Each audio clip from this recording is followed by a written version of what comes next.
Australia has many stories of success against the odds. From humble beginnings, rags to riches.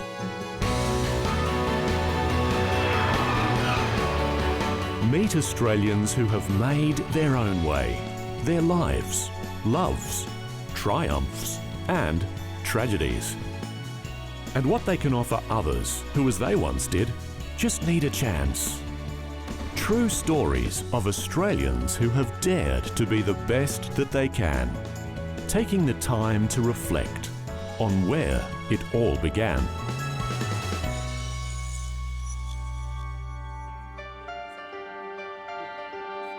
Abraham Hatoum has almost single-handedly taken the tailoring and alterations business from dusty back rooms and dingy offices to the forefront of prime retail locations, completely transforming the type of service offered along the way. Born and raised in a refugee camp in Beirut, Abraham overcame poverty, family tragedy and civil war before starting anew in Australia, where he promised himself and his family that he would turn their lives around. Today, Abraham presides over Looksmart Alterations, a powerhouse business with over 100 stores across Australia and New Zealand. Happy with that? But he will still help to make a difference where it's needed, on where it all began.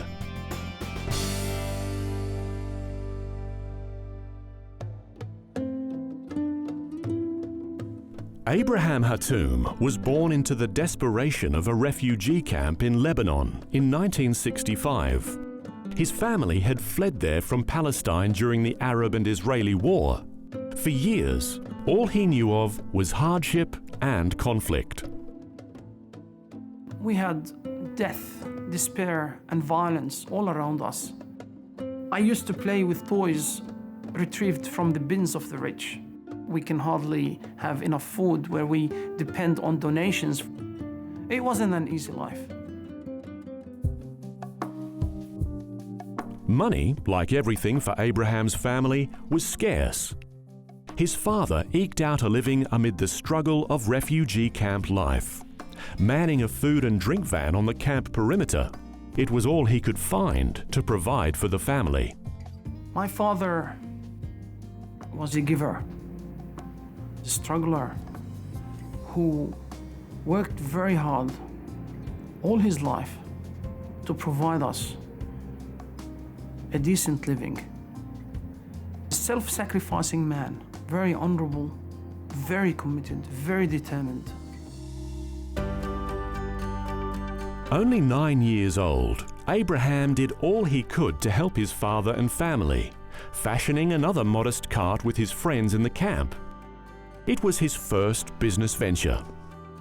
I spoke to my cousins and we spoke about a business venture and I convinced them.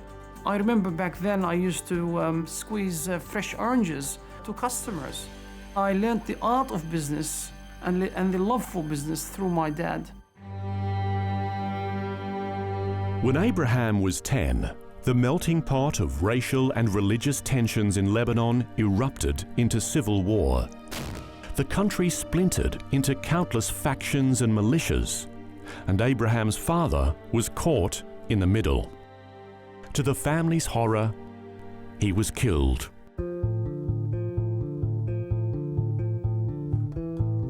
Some militias came at night and killed him. I was shattered. I was so close to my dad. It's a massive tragedy. We lost the breadwinner. This has been so devastating to me. What do? Do I shout? Do I scream? Do I despair? Do I give up? Somehow, something within me kept telling me never to give up.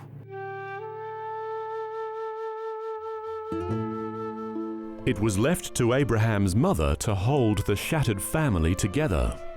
My mother, I think the entire amount of money in the world would not repay her for all the hardship she's gone through. Being a widowed at about 30 years old, never getting married again, sacrificing her life to raise 6 young children is a big ask. I describe my mom a heroic woman. But despite her best efforts, the family knew that to survive, they had to find a way out of Lebanon.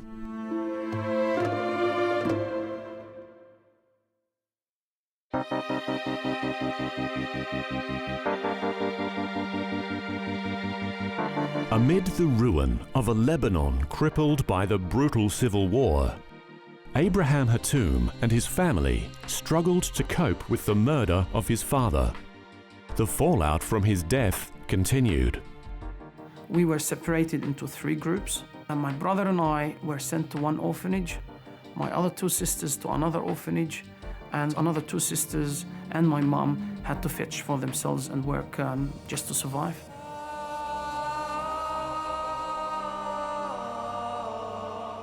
You've lost your dad. You're no longer with your mom. You're separated from your sisters and brothers. It's not a comfortable situation to be in.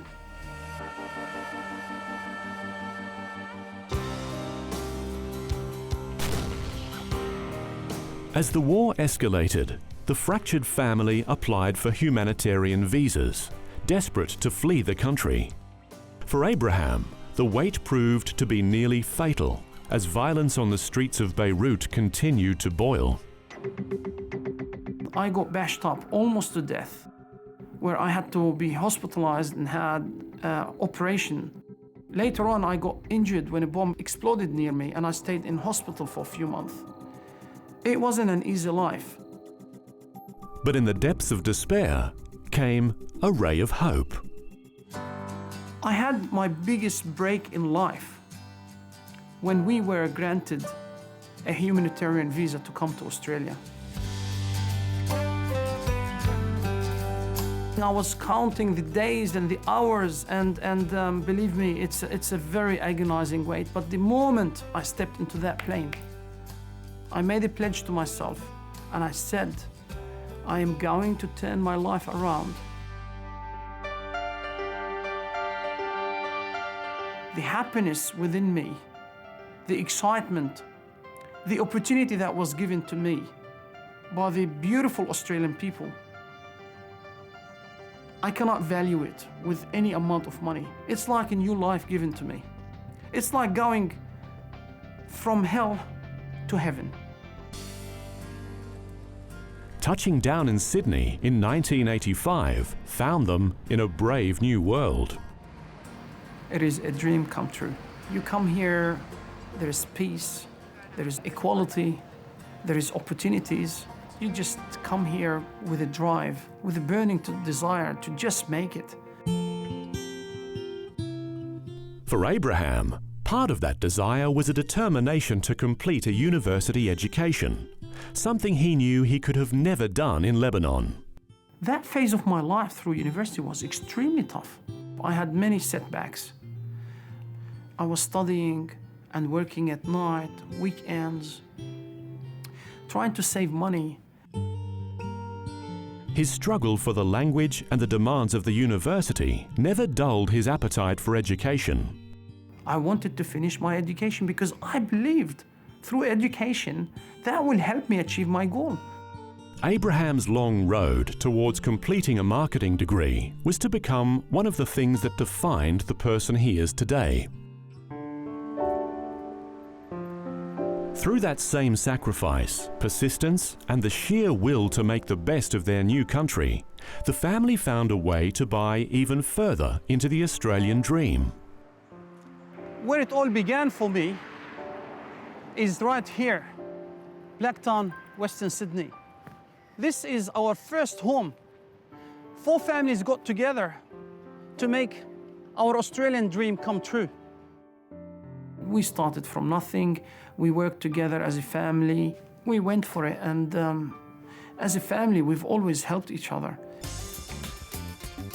Soon, the family began to grow. Abraham met and married Mayissa. We were determined to work hard, and I want to have my own successful business. Abraham had seen an opportunity within his family and their associated businesses, so the young couple were to put their financial future on the line in pursuit of their dreams.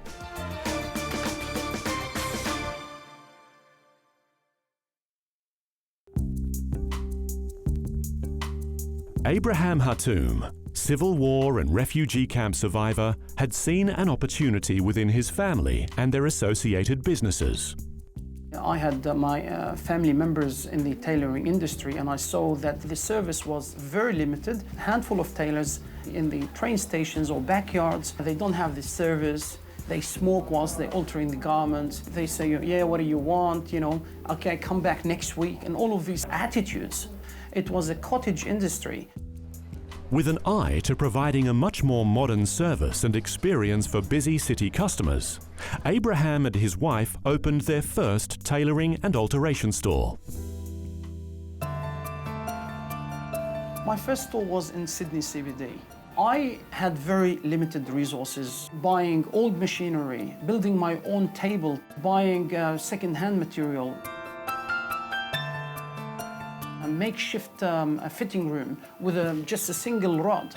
So we've done it on a very simple budget, very extremely old machinery that I had to hide them from the view of the customers. I remember my first tailor that I hired, I said, look, I do not have money to pay you wages, but I assure you, and I believe, is exactly like I see you, that this concept will succeed and I will be able to pay you your wages. And he trusted in me and he believed in me. I remember the first week I paid him his wages, I was counting silver coins, 10 cents and 50 cents to make up his wages. But humble beginnings aside, Abraham knew that with a revolutionary approach to the alterations industry, he was onto a winner. I discovered what the customers really wanted, and I turned this around so that I can create a pioneering company in the alterations and tailoring business. Within the hour service, or it's for free. So 1 hour service for shortening hems, or it's free. Pickup and delivery unlimited, opening 7 days, opening late hours. The new, fast, high quality and friendly service resonated with customers. Looking for other ways of growing the business, Abraham struck deals with local fashion designers, hiring out his tailors for fittings and shows in a move that was designed to enhance the skills of his workers. That was a mistake. My own tailors became my own competitors. They ended up building a relationship between client and the store. That exposed me to inner competition. My tailors started opening up on me in the very same building at 50% discounted prices because they are tailors, I'm not a tailor, so they can afford to do that. How could people do this to me? I worked years to achieve this, and people are just copying my concept, copying my material, and just going and slashing the prices in 50%. So I had to think outside the square. How can I protect my intellectual property? That's when I thought about opening in shopping centers. There was no tailors in shopping centers whatsoever. How do I convince the shopping centers to actually take tailors? This concept did not exist in shopping centers, but I believed in it. And that's why I went and knocked at their door. I had 1 knockback, 2 knockbacks, and numerous knockbacks. No one would dare to take that concept on. I was walking in the shopping center in despair, thinking, I can't give up on this. I need to convince them somehow. And I was walking into the toilet in Chatswood Chase, and I looked at the toilet. I didn't see it as a toilet. I saw it as an opportunity. And I thought, what if I convince them to convert this extra toilet into a tailoring shop? The management met together, they thought it's a crazy idea, and that's how Looksmart started. We started from the toilets. It was a very, very, very successful concept because I have delivered exactly what the customer wants with a beautiful experience. I then decided to create a relationship between the client and the brand rather than between the client and the tailor. And one store started coming after another. The delivery person, I provided them with two-way radios. Within seconds, they are in the store. They pick it up, they bring it, we alter it, we send it back within the hour, and everybody is extremely happy. That's the sort of fair service that I created.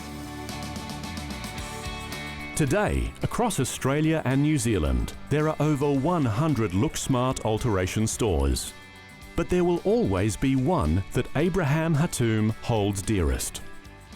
The very same shopping center that I started from the toilet, I have my flagship store due to my belief in the concept, my passion about my business, perseverance, and commitments.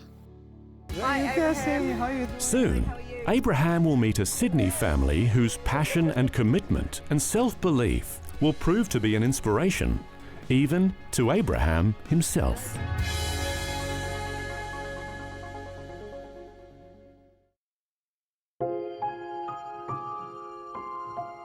Abraham Hatoum's extraordinary life and career has seen him rise from the despair of a refugee camp to lead a modern revolution in an industry that had been set in its ways for decades. Many others have overcome hardships, but there are very few who have survived the struggles and indeed terrors that Abraham has. My success stems from the love that I have for my father, and part of me wanting to succeed is because I want to one day see my dad and show him that his effort did not go in vain. There was one thing that Abraham perhaps struggled most with in his adopted home, but it was a challenge he met with his trademark persistence and determination. I wanted to have a university degree because I believed through education that will help me achieve my goal. All odds were against me. I had to do it in an English language that I could hardly speak. I failed many times, but I never gave up. When I graduated, I had 2 kids on my arms, and that was the best thing that has ever happened to me. Abraham's reverence for education has seen him take great interest in the Fast Forward program in Western Sydney that encourages high school students of all backgrounds to realise their own ambitions of university education. As part of where it all began, he was asked to identify someone who he believes has overcome great obstacles themselves and would benefit from a helping hand. Through Fast Forward and Riverston High School, Abraham has met Bethany and her foster mother, Cassie. Bethany and her sister Holly came to me when Beth was 5 and Holly was 2. There was a lot of trauma and neglect in their background. I just remember a lot of fighting and always being neglected, and my parents always ejecting themselves with drugs. I'm very glad that Holly and I were welcomed into Cassie's family. She's very loyal to this family, but she's also very loyal to her natural family as well. I consider myself very lucky because I have 2 families. They're both very, very important to me. Every obstacle that I've come to, I always get through it. And I think that's from Cassie. If you don't have education, you can't go far in life. I want to finish year 11 and 12, and I want to become a policewoman and help youth. Beth's funding is supposed to run out when she hits year 12 because she will be turning 18 at the start of her year 12. Whatever she's wanting to do, I will be limited in what I can financially support her with. We're scrimping and saving so that we can try to afford to have a family holiday to Bali next year. Abraham can see that, like him, Bethany and her foster mother have overcome great challenges and is impressed with Bethany's determination to turn her life and the lives of both her families around. He has decided to offer her a chance. I really wanted this opportunity where I can encourage young people to believe in themselves. And education is paramount to me. And I would like to help you with that. I would like to give you $3,000. Abraham will sponsor Bethany through all her remaining school years, meeting all her expenses and enabling her to save money for the years ahead as a police cadet. Thank you so much. And he has agreed to help them take that long-awaited family holiday. I assist you by giving you a $5,000 Oh, no. towards Bali. Abraham has provided Bethany not charity, but an opportunity. We are so thankful for what he's doing. I don't think he gets how much we appreciate it, because it does mean a lot to us to have that faith and financial security. Thank you so much. Thank you. It is now up to Bethany to follow in the footsteps of Abraham Hatoum and forge her own way, lay out her future, and follow her dreams. I can describe coming from a refugee camp to the greatest country in the world as coming from hell to heaven. I worked hard, I strived, I struggled, but I achieved. We always face challenges in life. It's how we deal with those challenges is what matters. I am currently facing great difficulties in my personal life, but with hope and self-belief, we can turn adversities into opportunities.